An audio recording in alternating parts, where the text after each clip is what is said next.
to have one disciplinary. I think it's very, very possible. You know, and what's amazing is that's the position paper that the borough had and was vehemently opposed Right. by one, if not two or three of the fire companies. So, you know, and the exact same position paper appears in print as being like a light bulb went on. Well, yeah, we're going to do this, we're going to do this. Well, they were things that we suggested in our position paper that they should move towards the consolidation. But because the borough was saying to do it, and all we did was say, we were asked a question, why do you want us to consolidate? And we presented a paper as to why we wanted them to consolidate. And it just was, I don't know, it just didn't get through. But yet, until it appeared in the Reading Eagle, and I still have the article sitting on my desk at home where things, in fact, the last statement or the last line in there, well, we're going to be, or we're open to having negotiations with the other two fire companies and moving forward with. To working together. But yeah. I don't see why that's not. I really don't see why that's not possible. No, it is possible, but you know, all we're dealing with on Monday evening is to, at my suggestion, is to make a motion to withdraw our notice of termination. When they come to us and say we need to restructure the fire service agreement because we're consolidating, you know, then we'll do it. You know, then it'll, 60 days notice will be given by both sides to draw up a new fire service agreement with whoever and however many. So. Can we cap the time? I would, the provision's in there for 60 days, so I wouldn't even put a cap on it. I would just say, when it occurs, it occurs. We're hearing it from one of our counselors that things are moving forward with them, and, I have to, believe that she's got more information than we do, and hopefully it does occur.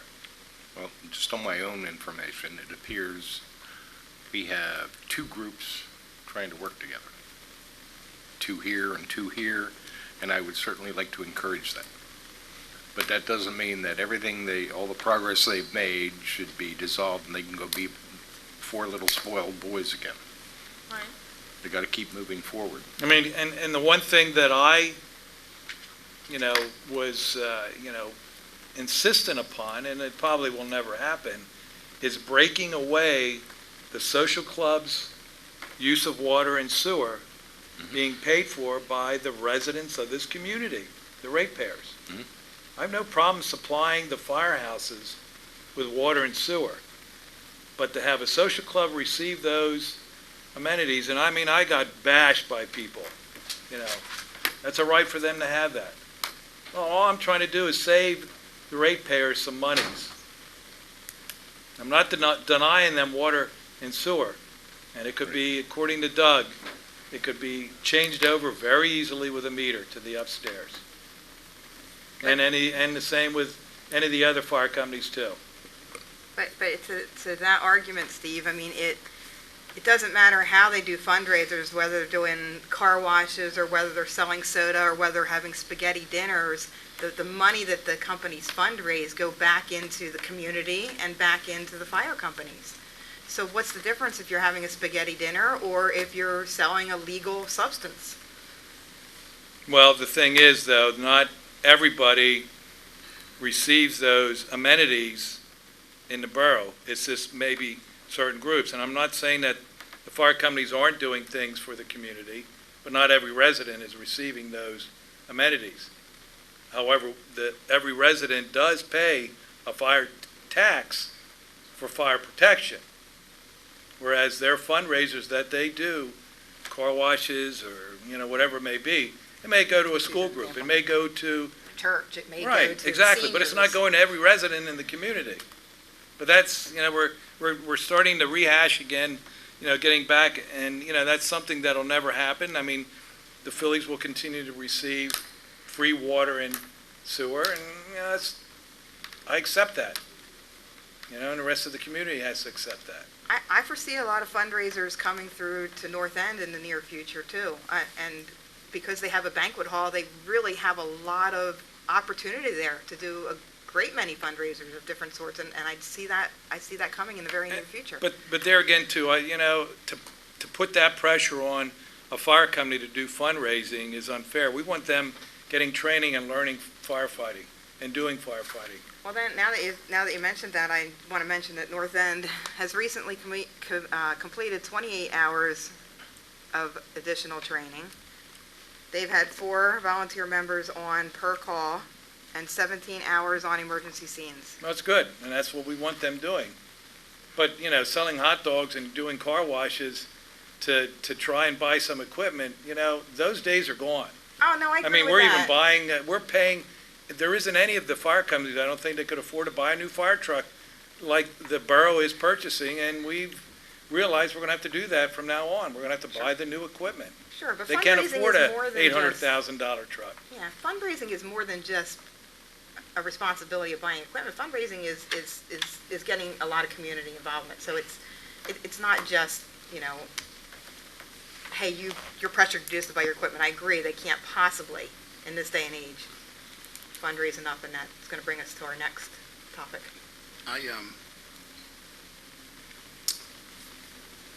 I just feel that for reasons unknown, and even unknown to a lot of the firefighters themselves, there's just too much animosity between the companies, whatever, to get together for as one entity. A lot of them are too young; they don't even know why themselves that's the case. But if they're willing to get together as 2 entities, I'm willing to support something like that, possibly. On the other hand, I'm willing to support your suggestion of withdrawing the stipulation. But I also feel that if we withdraw the stipulation, I have a feeling that even this agreement that they want to put together now with the 2 entities, I think that'll fail without something to spur them on. So we can withdraw it, but I feel it's going to be another situation where nothing's going to happen. So. All right, that'll be listed for Monday evening then for the withdrawal, the notice of termination. EMS and fire radios, the next item. The Montgomery County is in the process of, if they haven't moved forward with it yet, they're going to award a contract, $29.9 million contract to Motorola Solutions Incorporated rather than upgrade, to a total replacement of the county's emergency radio system. That's the fire, EMS, and police. The county has received a one-time bulk purchasing clauses, or negotiated a clause as part of that contract. So therefore, they're suggesting that if municipalities care to take part in this bulk purchase, can do one of 2 things. Fire entities, ambulance, and EMS and police can submit a purchase order to the county detailing the needs for how many portables, how many mobile radios, and then payment will be due in full on the last day of this year. And then the other option is the county is going to offer the opportunity to do an interest-free loan for the purpose of repayment for the equipment. Our 4 volunteer fire companies, Goodwill Ambulance, our EMS provider, and our fire police have notified us or asked us to consider sponsoring, as the sponsoring municipality, underwriting their application for portable radios and mobile radios, which is going to be probably somewhere in the area of a $250,000 acquisition across the board. And then we also have to consider the police department is going to need mobile and portable radios also, and we haven't even seen those numbers yet. At the end of the day, the ambulance company has indicated that EMS will be paying, Goodwill Ambulance will be paying for the radios. They would just like to take advantage of that loan program, the interest-free loan. One radio would go to the fire marshal. Obviously, the borough is going to cover that cost regardless. And then the 4 companies have indicated that their plan would be to use the money, their Fireman's Relief Fund money, in 2016 to pay back the loans. I'm not sure on the fire police end how that's going to work. That's to be determined yet, but it looks like 20 mobile radios and 83 portable radios are needed for fire and EMS in the borough. So the question of the day is the borough willing to underwrite and become the sponsoring municipality, which means that we guarantee repayment if the fire companies or the EMS or the fire police would go in default of payment of their obligation. My recommendation to that is that we would not be the underwriter and guarantee repayment, but rather the borough would step in, that we would actually be the entity that purchases the equipment. It becomes borough equipment, and then we make it available by lease agreement to the various companies and the ambulance and whoever else is going to be involved in this, where, you know, the funding would ultimately come back to the borough through the departments, but it would be our equipment, since we'd be ultimately responsible for the payment anyway. Would it be the desire with the, you mentioned the ambulance, since they're a private corporation? If they're a private corporation and they want to go their own separate way, and they would pay for theirs, and we would not have to be involved in underwriting that purchase, then that's different. Is there a hardship from the fire companies themselves to use the fireman's relief, or is there monies that the borough can help out with them to put towards the purchase of the radios? I don't know if using the fireman, I don't know what the fireman's relief money is being designated for in the individual companies for next year, so I don't know if that's creating a hardship or not. At the end of the day, if it's council's desire for the borough to chip in a portion or to do the actual acquisition and then be the owners of the property and lease it to the fire companies through some type of an agreement, it's whatever council desires. Well, you can Well, when we're liken it to chipping the- in, we're in charge, right? liken it to the trucks. We purchase the trucks as well. We're buying one right now. But we're not making them pay back the trucks, though. But in this case, this is, Because there is a life to the radios as far as, there's a life to it. They're susceptible to loss, damage, and I think those two liabilities should be on those people who are using them. And, you know, I would certainly go along with Councilor Gary that we are in a position we can afford to do this. We can buy the equipment, lease it to them, so long as they take care of it. Don't lose it, don't break it. If they do break it, they fix it. my only question would be is if they find out whether they can use their fireman relief fund to pay the borough back, or if it had to be going directly to the county for such a purchase. I mean, that I don't know. Well, That's a what about question the on payments the borough gives to them on a quarterly basis? Withhold that? Well, we could do that, but, you know, their funds, that once again, too, are stretched. You know, if they can utilize the Fireman's Relief Fund to pay us back, I think that would be the best avenue to go. If they miss a payment, well, you know, then we could certainly utilize it, and that could be written in a lease agreement.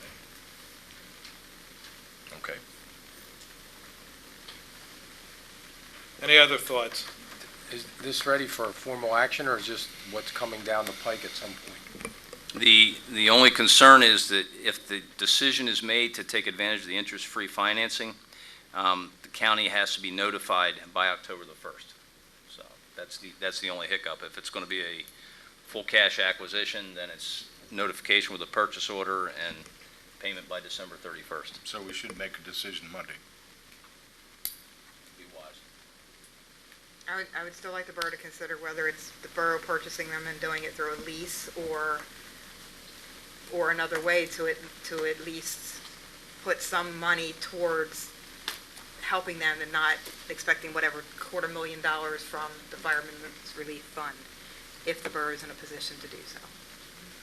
Well, they were willing to pay for it altogether. All we're doing is ensuring that the safety of the radios will be there. Yeah, I don't know, And- did we talk to, No, they came to us. all four They came to us four and companies? proposed that we Yeah. just underwrite their purchase, and I'm just saying, I don't like being the underwriter if we have no control over the equipment. Yeah. Good, well, one company came to us, that's kind of where I'm at, did all four companies? Well, actually, as I in a stated at the position beginning, to- the EMS, Goodwill Ambulance has come to us, the 4 companies have come to us, and the fire police, as individual requests. that they're in a position to get it from the Fireman's Relief Fund. Except for the fire police. And obviously Goodwill EMS, it wouldn't have Fireman's Relief money. That'd be from their coffers or from their income.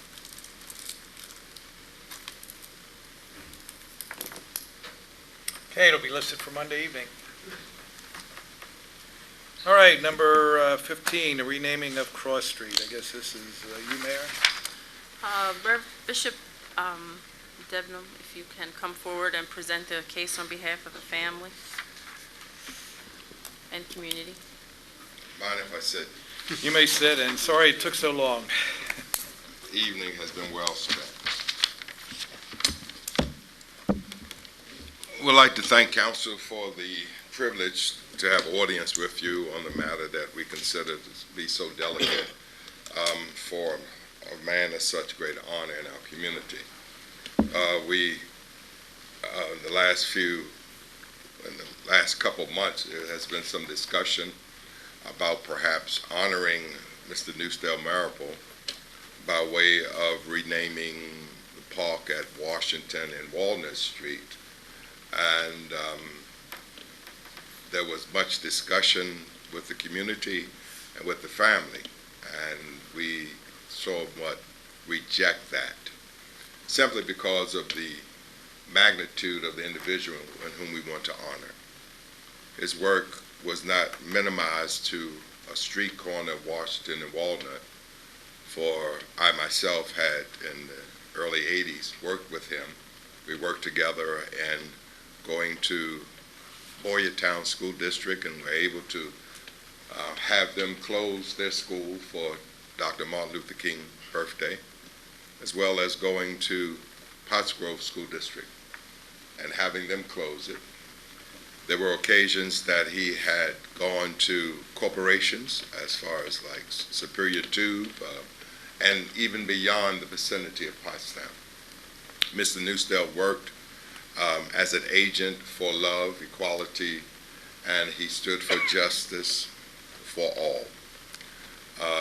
I think the halls of this room is silenced, because if he was here, the first thing he will holler out, "Hello, I'm Newsdale Marable, president of NAACP." And automatically everybody will get tense, because we never knew what he was coming for. But he always had an agenda, not for himself, but it was for the people in the vicinity. Not only in this vicinity, even for the state and around the nation. So with much consideration, with the family, we have come up with a suggestion to bring before the borough tonight. There was discussion about Cross Street, because Mr. Marable also was an entrepreneur. His business reside on the corner of South Kime Street and Cross Street for a number of years. In fact, it was called Tech Plating. He was a biochemist academically. And so we thought that that street would be apropos. It is a total of is 2/10 of a mile for that street. On that street, on the north side of the street, there are two established businesses. One is at the corner of Kime and Cross Street. That's Rick Moss, which is a baseball and softball training center. Now, I don't know if its fixed address is located on Cross Street or on Kime Street. It's hard to tell. But right next to that is the Thompson Masonry, 846 Cross Street. All of the residents and the businesses are on the north side of Cross Street. There are 3 row houses. I think it was 833 through 837, I'm not sure. I couldn't get close up. I didn't want anybody to call the police thinking I was peeping in the window. But I know the house in the middle is vacant, and it has a for rent sign. This is the north side. On the south side of Cross Street, at the west end is an employee parking lot. On the east end on the south side is Mr. Marable's place of business. So with that said, we're suggesting that that 0.2 of a mile be changed to Newsdale Marable. We have Mr. Marable's son here. We don't know if it should be Newsdale Marable Memorial Street, Road, whatever. But we just want his name mentioned. Now, the reason why we want this mentioned and not have it at Washington and Walnut Street, because Washington and Walnut is just local. And many of the residents of Pottstown do not travel through Washington and Walnut Street. But by making the street named after Mr. Newsdale Marable, his name now will be entered internationally by way of GPS uploads, so that when the new downloads are brought about on the GPS systems, where they make a left turn going north onto this road, it will announce Mr. Newsdale Marable Memorial Street. That way he's gone beyond the borders of Pottstown, because his work extended beyond the borders of Pottstown. So we're submitting to you with full consideration that you would consider changing the name of the street. It would only be 2 signs, really, at the west end and at the east end. I'm not sure if there would be any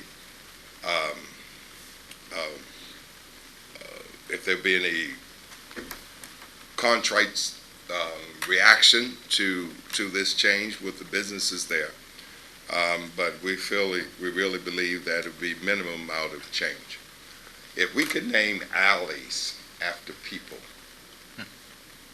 I think we can name a street after a great individual who represented our community well. He might have been irritating when pushing his agenda, but his agenda was serious, and it had nothing to do with his own personal agenda, but it was always pushing for righteousness and justice in our community. And we have a son here who is not like his dad because he didn't want to talk, but you'd like to say something? Other than the fact that through family discussion, that we didn't have any objection to that. It's the naming of the street. Feel as though it's an honor, that the borough would do something like that.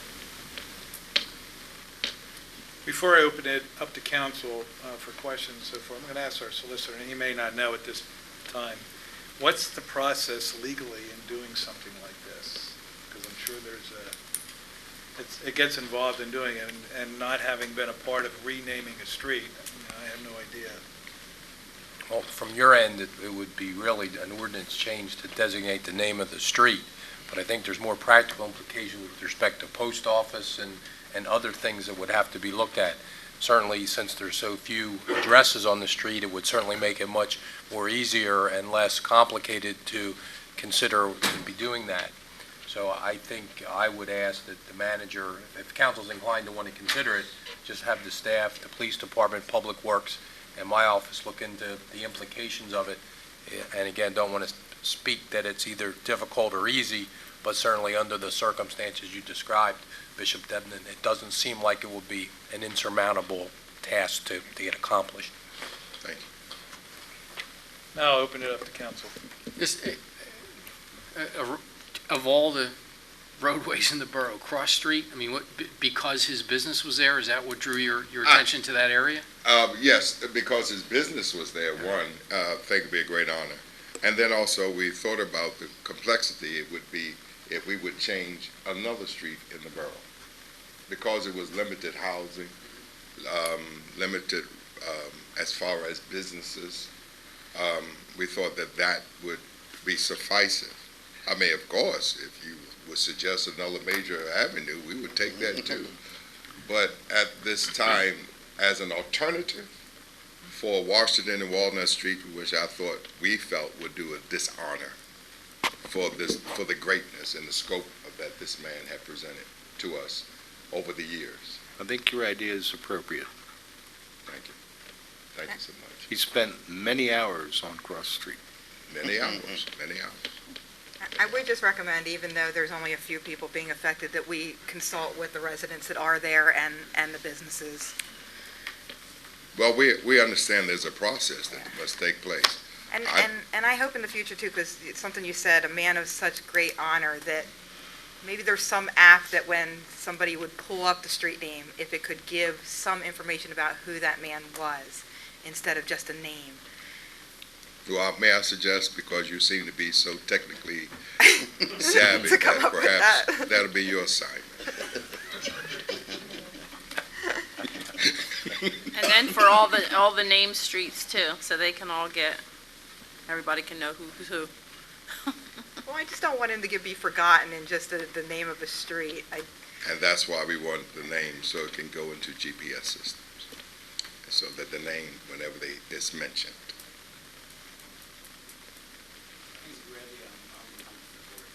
Thank you. The business that was his, is he still own it? No, Is it not in the family anymore? Is it in operation for? No, It's just sitting vacant? yes.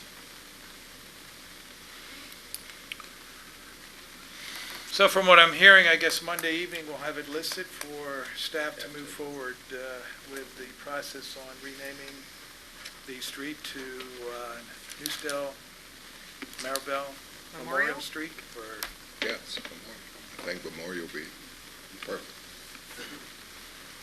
okay. Thank you. Thank you.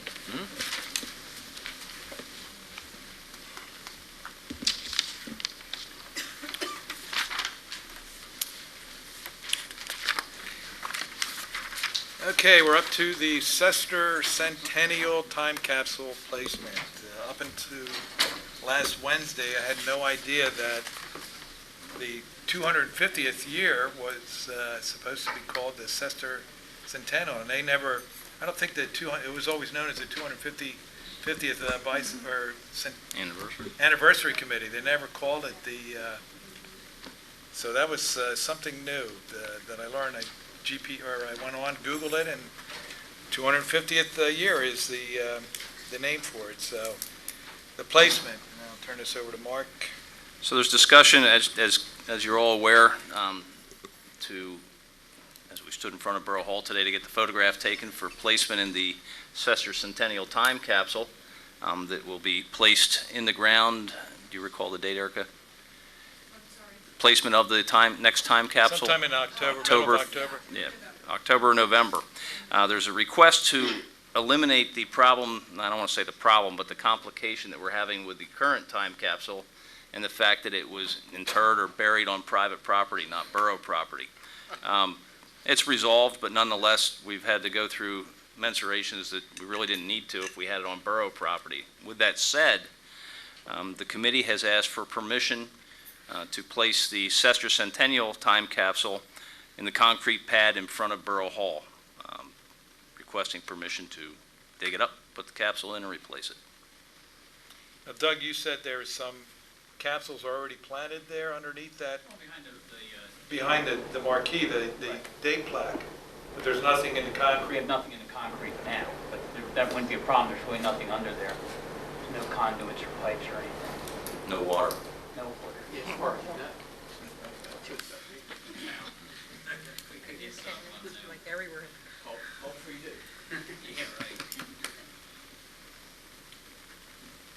Any problem with doing that? Do it. Okay. Do we have to do anything with this as far as a vote on? I'll make a motion to approve, or Okay. allow it, but in the minutes. All right. Destruction resolution 18. Is this you, Mark? Or you, Chuck? That's just, it's pretty routine that we accumulate records that have no room for them anymore. In this case, I guess we're getting requests from the borough administration and licensing and inspections. I think you have a resolution in your packet with a list of records that date back, some to as far as 1977, some go back to 2008, 1995, but again, they're all permitted to be destroyed under the Records Retention Act and manual, and you need to do it by resolution in order to make it legitimate. Where are we with scanning? Aren't we working on a project of scanning everything for electronic storage? The documents that are being scanned every day is an incredibly large volume of documents. As we move into the budget year, we are talking about increasing that to take care of old records and whatnot, but it is moving forward. It's amazing how big the files are getting and the storage needs. But some of these, most of these documents that are being destroyed are not. Yeah, I know, some of them looking at a little newer, that's why I asked if, maybe we were scanning from current backwards, but we're not, we're going backwards forward. Most of the recent documents you will find are already scanned also. That's what I would imagine, yeah. Okay, that'll be listed for Monday evening. 19 and 20, the first one is the MMO for the police pension plan, and the other one is the MMO for the non-uniform Pottstown Police Plan. Is this you, Janice, or? Yes. Through the actuary, Conrad Siegel, they've prepared the MMO according to the projected wages that I gave for the end of 2015. So this is for the 2016. We're always a year ahead. Yeah, under the pension law, it's required that in September this year, the council or the governing body receive the MMOs for purposes of next year's budget.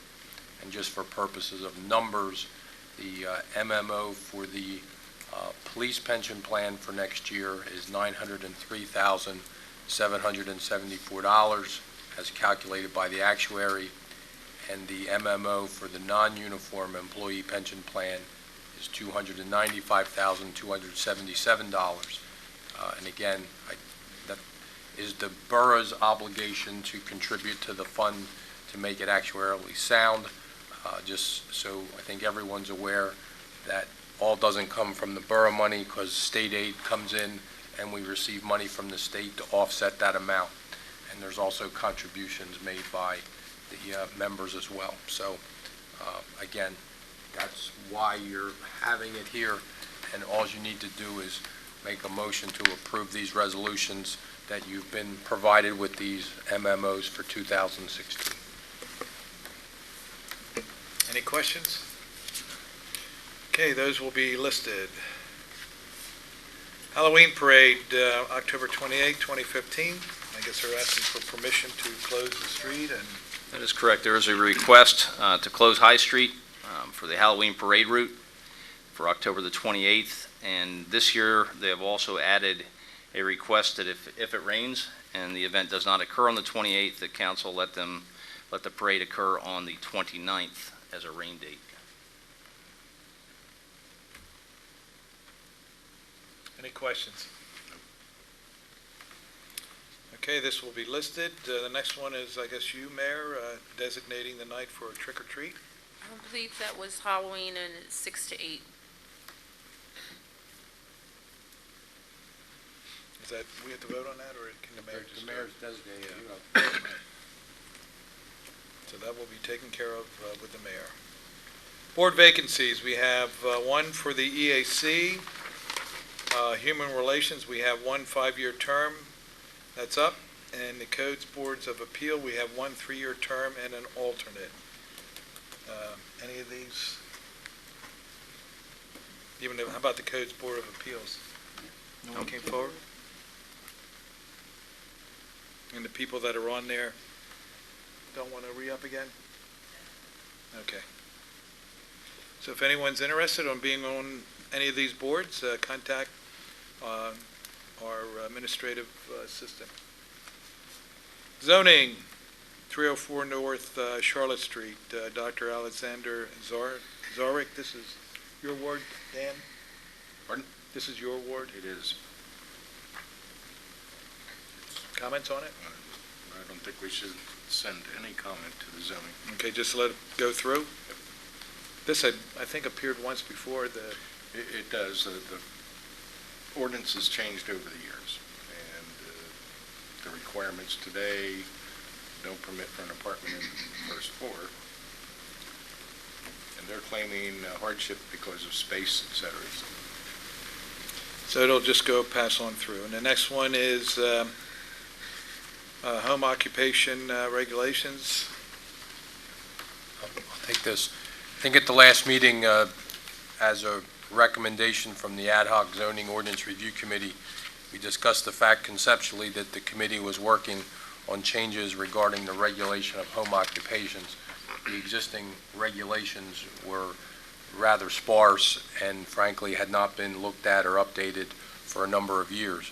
So you have information in front of you, a draft that has been reviewed and vetted by the committee with respect to home occupations, including some definitions and including the new designation of no impact home occupation versus a major impact home occupation.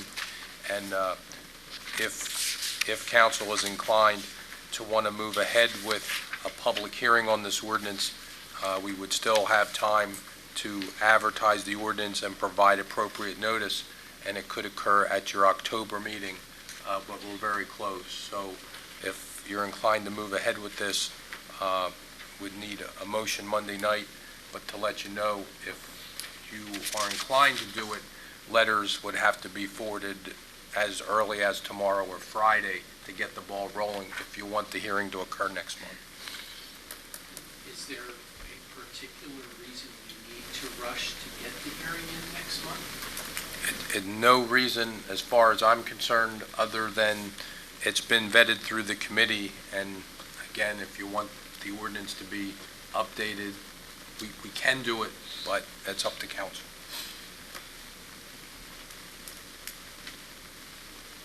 Is staff able to do it that quickly, or would you rather wait until November? I mean, I certainly have no problem waiting until November. Is it fair to say this is a pretty much complete rewrite to the existing ordinance? As far as home occupations, I'd say it's pretty much comprehensive revisions, because like I said before, we don't have that much, and we hadn't really changed it probably for, I'll say, 30 years. What's council's desire? You need another month, or? I don't see a reason to rush it through. If it's a matter of we have to, quick do something in 2 days to meet the deadline, well then, I just don't see there's a need to put staff through all that. Or the solicitor. So the only thing to meet the deadline would be the letter, correct? Right. So it's not staff having to prepare anything, it's just a letter, so.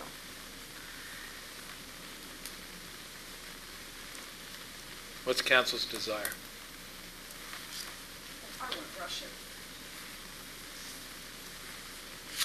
Okay, we'll wait till November. The hard work has been done. Right, well, we can list it to set up a public hearing. The Right. public hearing just won't happen until November rather than October. Okay. Harb, anything with the Harb, 327 King Street? How about 242 Beach Street? Okay, we're up to my favorite, the extension for the closed loop system. They want to, was it 6 Can we months? put a copy of this in this time capsule? It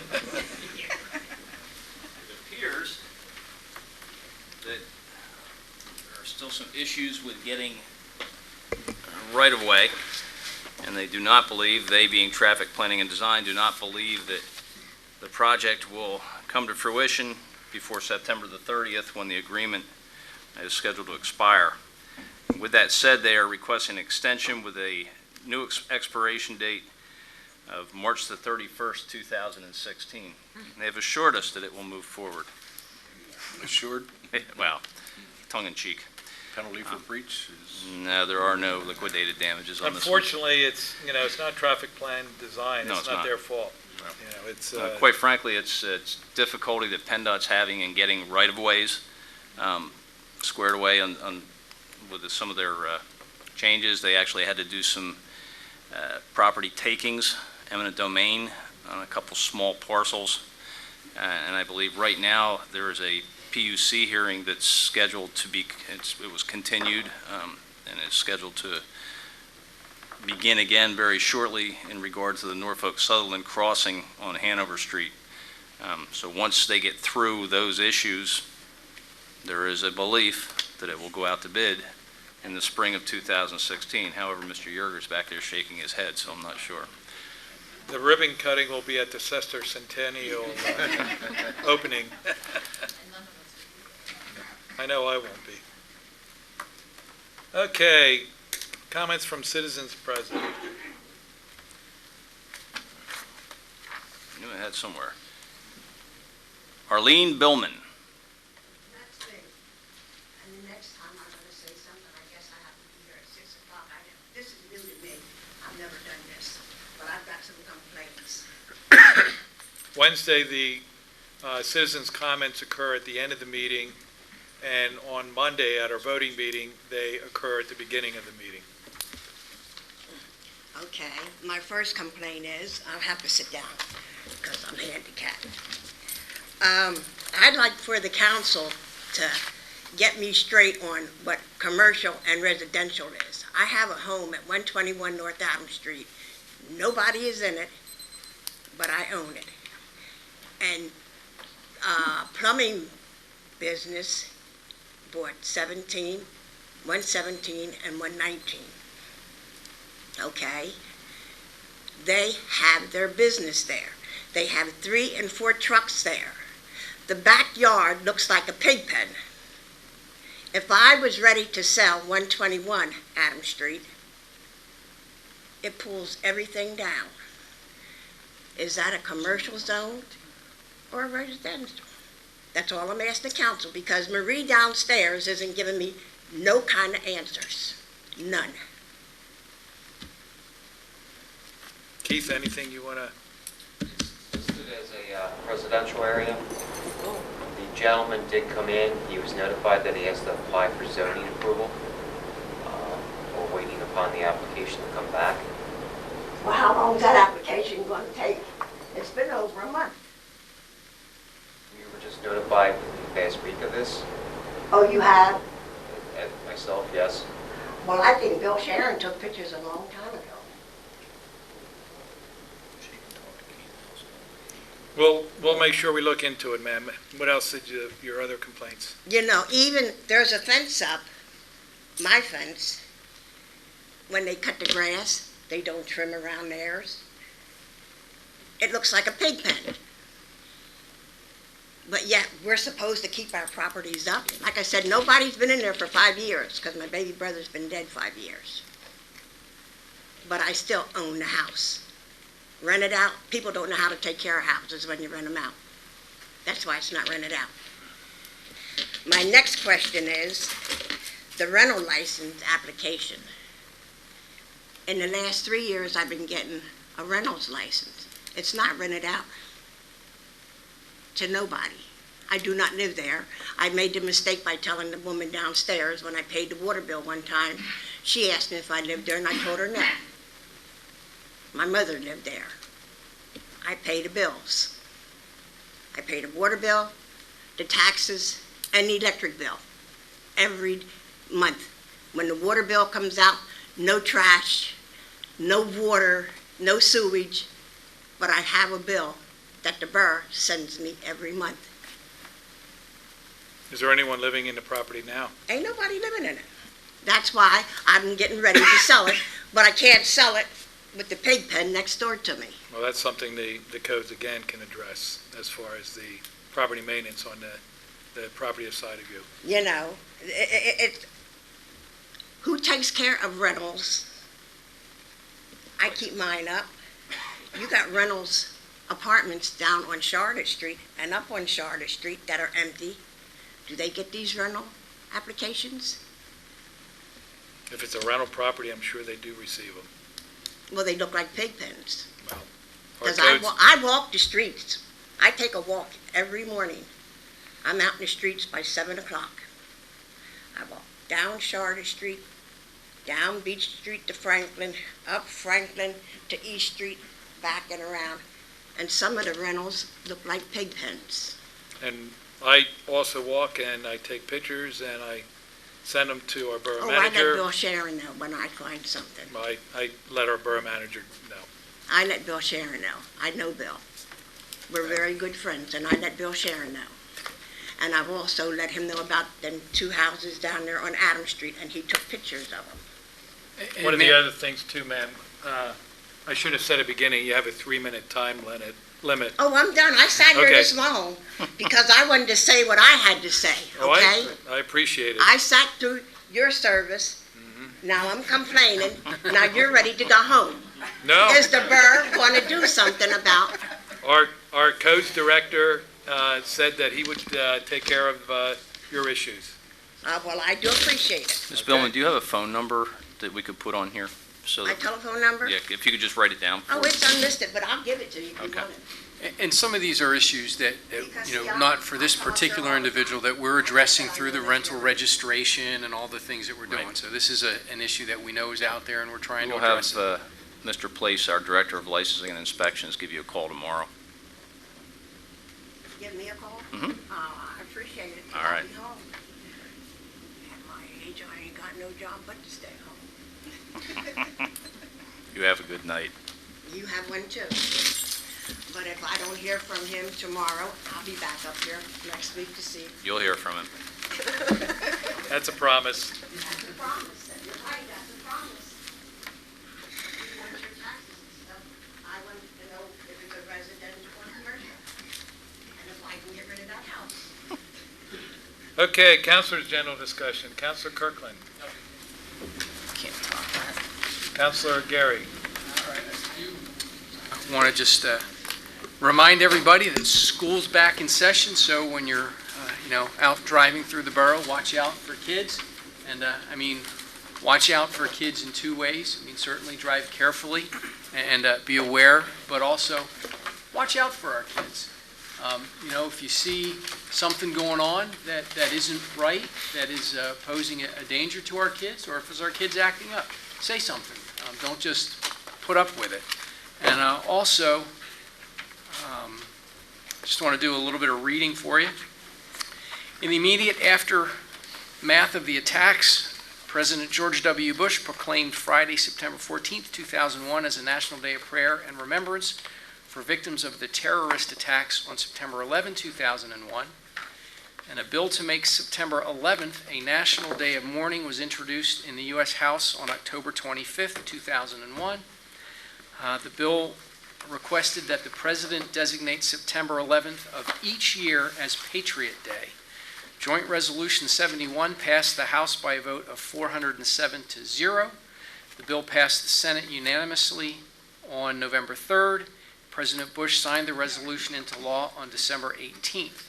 And on September 4th, 2002, President Bush used the authority of the resolution to proclaim September 11, 2002 as the first Patriot Day. It's hard to believe that we're coming up on 14 years since that horrible day, but please, as we come up on September 11th, take a moment. I guess the traditional way to commemorate it is to observe a moment of silence beginning at 8:46 a.m., which is the time the first plane, American Airlines Flight 11, struck the North Tower of the World Trade Center.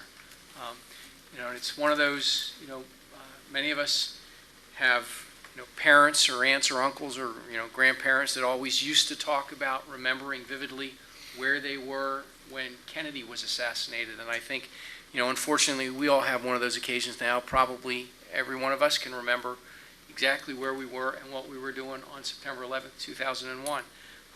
We lost almost 3,000 people. I forget the number of firefighters, but it was 300 or some firefighters and other first responders. So let's not forget that as we come up on September 11th. To that point, Mr. Gary, flags will be flown at half-staff, hopefully everywhere in the borough on the 11th.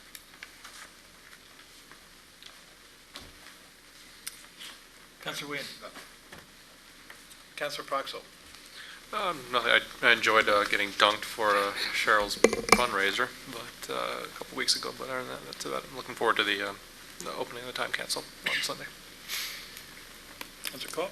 And I hope we can have many of our Pottstown residents and from the area come to our carousel flavor and also the opening of our capsule. I think it'll be a very, very wonderful day.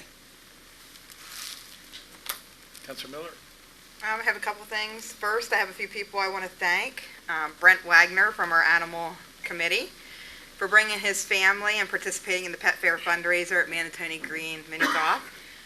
His son had 3 hockey games that afternoon, but he still came out to participate, and that's true dedication.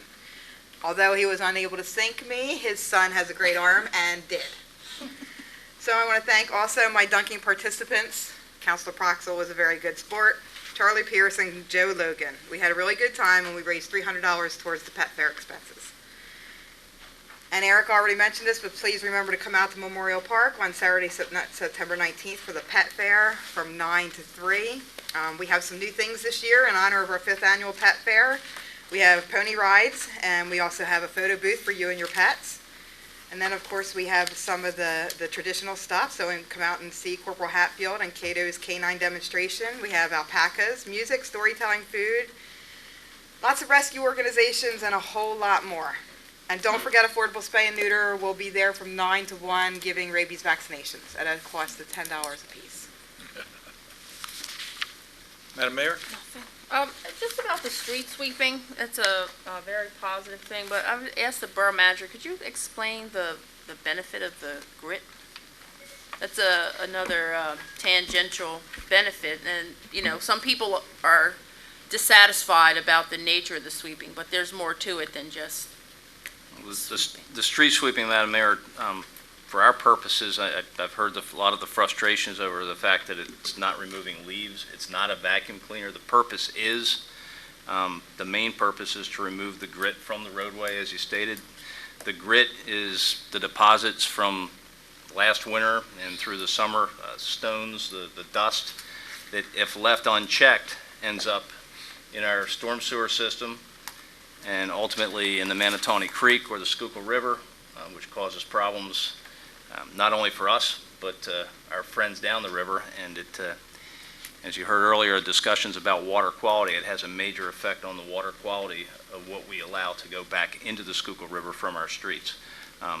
The amount of grit, Doug, do we have numbers at this point? The amount of grit that's being hauled off of our streets, I find amazing. So at the end of the day, I think you're going to be surprised again, as we were last year, at the tonnage that is removed from our streets that we managed to keep out of our waterways. The areas that, in walking around the borough, the areas that had no weeds at the curb, the streets are spotless. The areas that have the weeds growing up, the grit's still there, the leaves are still there, and, you know, it doesn't look like anything was done.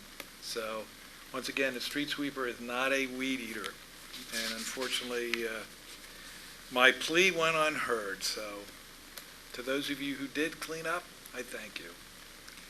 I'd just like to make another comment about pedestrian safety and responsibility. It seems that with headsets and just general, I noticed a general lax, especially with people maybe teenage to like 22, where the car can have the right of way with a green light, but they'll go right in front of you.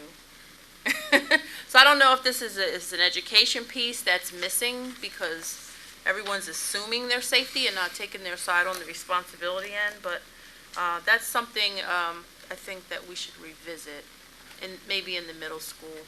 I'm sure, you know, it sounds kind of hokey, but I watch a lot of people just go right in the lane of traffic and never turn their head. And it's not even at the lights, it's in the middle of the street that they're walking. It's, all right, anything else? Go ahead. One item for... Executive session personnel, no action to follow. We are adjourned.